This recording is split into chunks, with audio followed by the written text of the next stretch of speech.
네, 오늘 하나님께서 우리에게 주시는 말씀은 사무엘하 18장 19절부터 27절까지입니다. 드라마 바이블로 함께 봉독하도록 하겠습니다. 사독의 아들 아히마아스가 이르되, 청하건대 내가 빨리 왕에게 가서 여호와께서 왕의 원수 갚아주신 소식을 전하게 하소서. 요압이 그에게 이르되, 너는 오늘 소식을 전하는 자가 되지 말고 다른 날에 전할 것이니라. 왕의 아들이 죽었나니 네가 오늘 소식을 전하지 못하리라. 요압이 구스 사람에게 이르되, 네가 가서 본 것을 왕께 아뢰라. 구스 사람이 요압에게 절하고 다름질하여 가니 사독의 아들 아히마아스가 다시 요압에게 이르되, 청하건대 아무쪼록 내가 또한 구스 사람의 뒤를 따라 달려가게 하소서. 내 아들아, 너는 왜 달려가려 하느냐? 이 소식으로 말미암아서는 너는 상을 받지 못하리라. 하되 그가 한사코 달려가겠노라 하는지라. 요압이 이르되, 그리하라. 아히마아스가 들길로 다름질하여 구스 사람보다 앞질러 가니라. 때에 다윗이 두 문 사이에 앉아있더라. 파수꾼이 성문 위층에 올라가서 눈을 들어보니 어떤 사람이 홀로 달려오는지라. 파수꾼이 외쳐 왕께 아뢰매 왕이 이르되, 그가 만일 혼자면 그의 입에 소식이 있으리라. 할 때에 그가 점점 가까이 오니라. 파수꾼이 본즉 한 사람이 또 달려오는지라. 파수꾼이 문지기에게 외쳐 이르되, 보라! 한 사람이 또 혼자 달려온다! 그도 소식을 가져오느니라. 내가 보기에는 앞선 사람의 다름질이 사독의 아들 아히마아스의 다름질과 같은 이이다. 그는 좋은 사람이니 좋은 소식을 가져오느니라. 아멘. 오늘 함께 읽은 본문의 말씀으로 빠른 발걸음보다 중요한 것이라는 제목으로 함께 말씀을 나누도록 하겠습니다. 제가 잘 안 하는데 오늘은 한번 하죠. 옆 사람과 인사하겠습니다. 마지막 날까지 애쓰셨습니다. 네. 평소 새벽 예배를 나오지 않으시는 분들에게 일주일의 시간, 특히 마지막 날까지 새벽 예배를 나오는 건 쉽지 않으셨을 것이라 생각이 듭니다. 그럼에도 끝까지 예배 자리를 지키시고 기도하신 여러분들을 주님의 이름으로 축복합니다. 오늘은 압살롬의 반역으로 시작된 전쟁이 압살롬의 죽음으로 끝이 나고 그 소식을 전하는 과정에서 일어나는 일을 다루고 있습니다. 우리 본문을 함께 읽으면서 오늘 말씀이 우리에게 주는 교훈을 함께 살펴보도록 하겠습니다. 오늘 본문 19절부터 21절까지 우리 같이 한번 한 목소리로 읽겠습니다. 시작. 사독의 아들 아히마아스가 이르되, 청하건대 내가 빨리 왕에게 가서 여호와께서 왕의 원수 갚아주신 소식을 전하게 하소서. 요압이 그에게 이르되, 너는 오늘 소식을 전하는 자가 되지 말고 다른 날에 전할 것이니라. 왕의 아들이 죽었나니 내가 오늘 소식을 전하지 못하리라 하고, 요압이 구스 사람에게 이르되, 내가 가서 본 것을 왕께 아뢰라 하매 구스 사람이 요압에게 절하고 다름질하여. 오늘 본문은 세 명의 중심 인물을 통해서 이야기가 전개되고 있습니다. 첫 번째 사람은 사독의 아들 아히마아스입니다. 19절을 보니까 이 아히마아스는 전쟁에서 승리한 소식을 빨리 다윗에게 전하고 싶어 합니다. 두 번째 사람은 요압입니다. 요압은 분명 소식을 전하긴 해야겠지만 오늘이 아니라 다른 날 그 이야기를 전하라고 합니다. 세 번째 사람은 구스 사람인데 이 사람의 이름은 따로 전해지지 않습니다. 이 사람은 요압의 명령을 받아서 그 말을 그대로 전하는 전령으로서의 역할을 하는 사람입니다. 그럼 한번 살펴보겠습니다. 아히마아스는 어떤 사람인가? 보니까 사독의 아들이라고 합니다. 사독은 다윗을 따르는 제사장이었고 이 아히마아스도 처음 등장하는 인물은 아닙니다. 이미 사무엘하 17장에서 후세를 통해서 알게 된 이 아히도벨의 그 계략을 이제 전달받아서 다윗에게 전달했던 그 전령의 역할을 이미 한번 감당했던 인물입니다. 중요한 소식을 성공적으로 잘 전달했기 때문에 그 결과는 전쟁의 승리로까지 이어지게 되었고, 아마도 이 아히마아스는 이번에도 그 전쟁의 승리의 소식을 잘 전해서 다윗에게 큰 칭찬과 또 상을 받기를 원했던 것으로 보이기도 합니다. 그래서 이번에도 전쟁이 끝나자마자 요압에게 가서 자신이 가겠다고 간청합니다. 아히마아스의 눈에는 아마 이번 전쟁에서의 전하는 소식이 왕의 원수를 갚고 여호와께서 이기게 하신 승리의 사건의 소식으로 아마 보였을 것입니다. 하나님께서 다윗을 보호하시고 원수를 심판하신 사건을 빨리 전달하고 싶었던 겁니다. 그런데 이 아히마아스가 한 가지 놓치고 있는 사실이 있습니다. 아히마아스의 입장에서는 왕의 원수가 심판당한 사건이지만 그 소식을 듣는 다윗의 입장에서는 그 원수가 자기 아들 압살롬이라고 하는 사실이죠. 그러니까 같은 소식이라도 이 이야기의 사이에는 긴장이 있을 수밖에 없습니다. 요압은 그걸 알고 있었죠. 그렇기 때문에 이 아히마아스를 막아섭니다. 분명 그 소식을 전하긴 전해야겠지만 그것은 오늘이 아니라 다른 날이 되는 게 좋겠다, 이렇게 이야기를 합니다. 요압은 다윗을 오랫동안 봐왔죠. 암논을 죽였지만 여전히 압살롬을 그리워하고 압살롬을 보고 싶어하는 다윗을 알고 있습니다.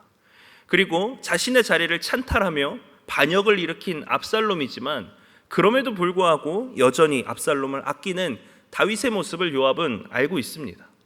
그러니 아무리 전쟁에서 이긴 소식을 가지고 전했다 하더라도 다윗이 압살롬의 죽음 앞에 그 소식을 기뻐하지 않을 것이라는 사실을 잘 알고 있었죠. 그래서 구스 사람을 세워서 이 소식을 전하게 합니다.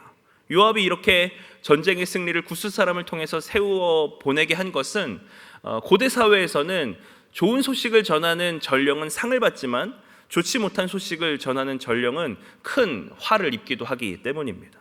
그래서 요압은 스스로 압살롬을 죽인 사람이기도 하지만 이 소식을 굉장히 복잡하고 무겁게 다룸으로써 아히마아스를 또 한편으로는 지키려고 한 사람이기도 합니다.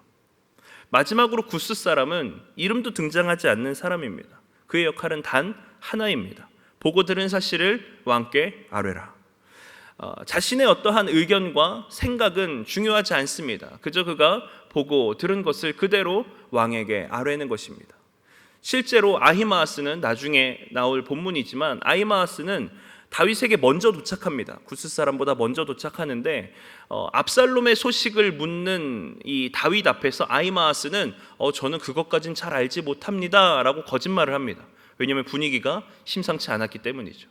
그러나 구스 사람은 나중에 도착해서 그 심상치 않은 분위기 속에서도 당신의 아들 압살롬이 죽었습니다라는 소식을 정확하게 전달합니다.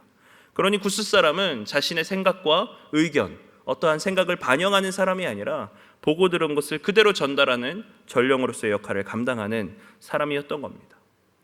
아히마아스는 요압의 가로막음 속에서도 다시 한 번 더 그에게 간청합니다. 우리 본문 22절부터 23절까지 말씀 함께 한 목소리로 읽겠습니다. 시작. 사독의 아들 아히마아스가 다시 요압에게 이르되 청하건대 아무쪼록 내가 또한 구스 사람의 뒤를 따라 달려가게 하소서 하니 요압이 이르되 내 아들아 너는 왜 달려가려 하느냐 이 소식으로 말미암아서는 너는 상을 받지 못하리라 하되 그가 한사코 달려가겠노라 하는지라. 요압이 이르되 그리하라 하니 아히마아스가 들길로 다름질하여 구스 사람보다 앞질러 가니라. 아히마아스는 다시 요압에게 간청합니다. 나로 구스 사람의 뒤를 따라 달려가게 해주십시오. 아히마아스는 좋은 소식을 전하고 싶은 열심이 있었습니다. 하지만 분명한 것은 그것이 다윗에게 어떻게 들릴지에 대한 부분은 고려하지 못했던 것이죠. 요압은 그를 말렸지만 한사코 달려가겠다라고 하는 아히마아스에게 결국은 그리하라라고 허락합니다. 아히마아스는 뒤늦게 출발했는데 최선을 다해서 달려갑니다.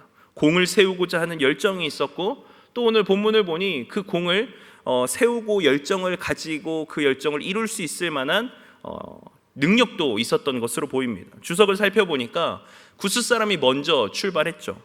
전쟁이 벌어진 에브라임 수풀 지역에서 다윗이 머물던 마하나임의 지역까지 아마도 직선적인 거리로 갔을 겁니다. 그런데 그 길은 꽤나 거칠고 험한 길이었던 것으로 보여요. 그래서 이 아히마아스는 내가 이대로 직선길로 가면은 어차피 따라가기가 좀 힘드니 돌아가자. 그래서 그는 들길로 번역된 키카르라고 하는 굉장히 넓은 평지에 있는 그 달려가기 쉬운 그런 길을 선택합니다. 성경학자들은 이 길이 아마 요단 계곡 쪽의 평탄한 평야의 길이었을 거다 이렇게 이야기를 하는데 이 길은 직선적인 도로보다 거리는 좀 길지만 좀 돌아가는 길이지만 그러나 달리기가 용이했던 길로 보입니다.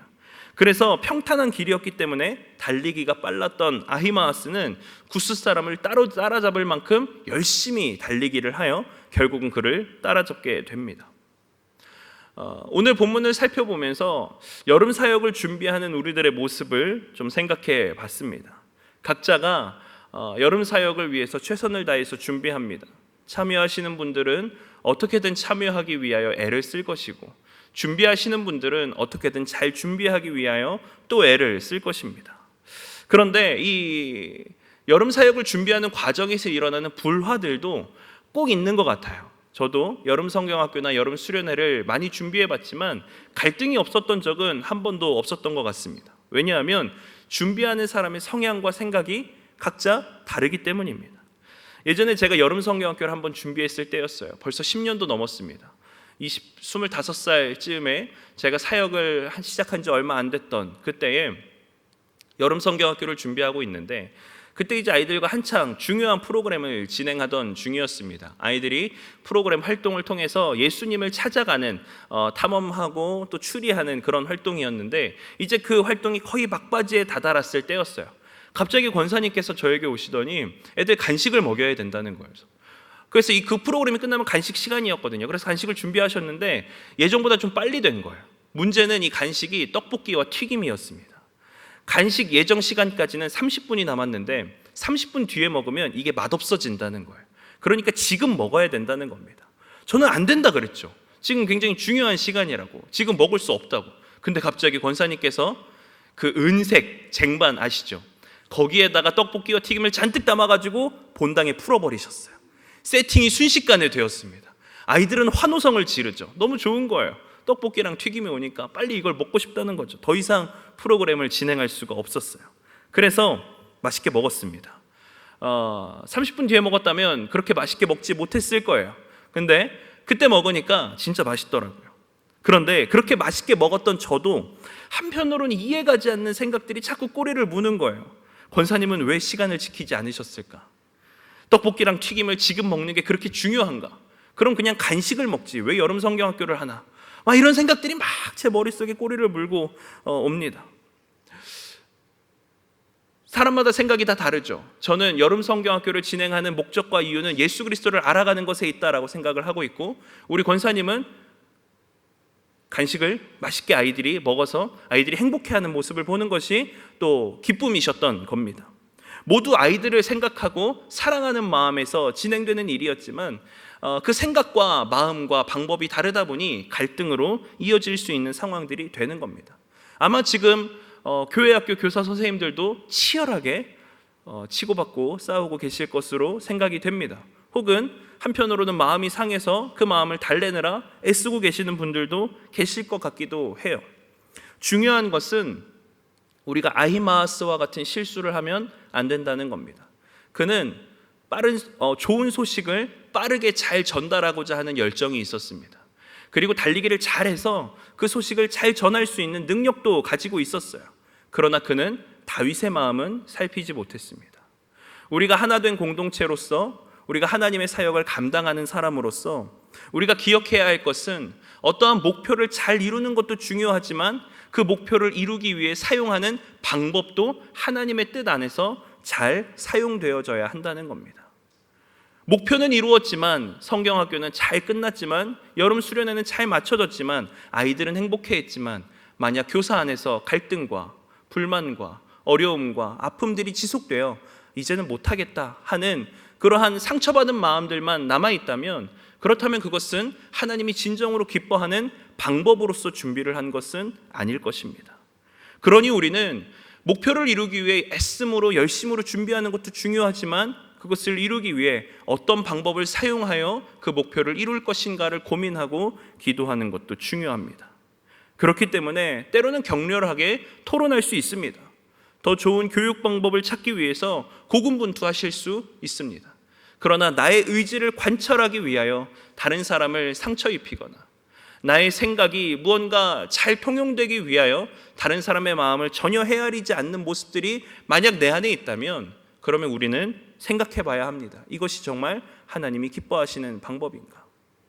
우리 교역자 안에서도 성향이 전혀 다른 두 사람이 있습니다. 저랑 이창규 목사님이에요. 저는 일을 이루기 위해서라면 누군가는 상처 좀 받아도 괜찮다고 생각해요. 뭐 거기서 상처 안 받아도 어딘가에서 상처 받으니까. 근데 우리 이창규 목사님은 무조건 마음이 좋아야 합니다. 아무리 일이 잘 이루어져도 마음이 불편하면 도저히 견디실 수 없는 분이에요. 이렇게 생각이 다 다르니 사용하는 방법도 서로 주장하는 내용도 다를 수 있습니다. 그러나 중요한 것은 우리가 서로 하나님 안에서 각자 하나 되어 나아가야 한다는 겁니다. 서로를 위하고 사랑하며 참여하는 이들이 하나님의 말씀 안에서 바르게 나아가도록 하는 것. 그래서 세운 목표도 아름답고 그 목표를 세우기 위하여 사용하는 방법도 아름다운 그런 수련회가 우리 가운데 있었으면 좋겠습니다. 그래서 교사들도 또 봉사자들도 그곳에 참여하는 참여자들도 또 우리 교육자들도 주님 안에서 하나 되어 함께 아름다움으로 세워져 나갈 수 있는 그러한 여름 사역이 되었으면 좋겠습니다.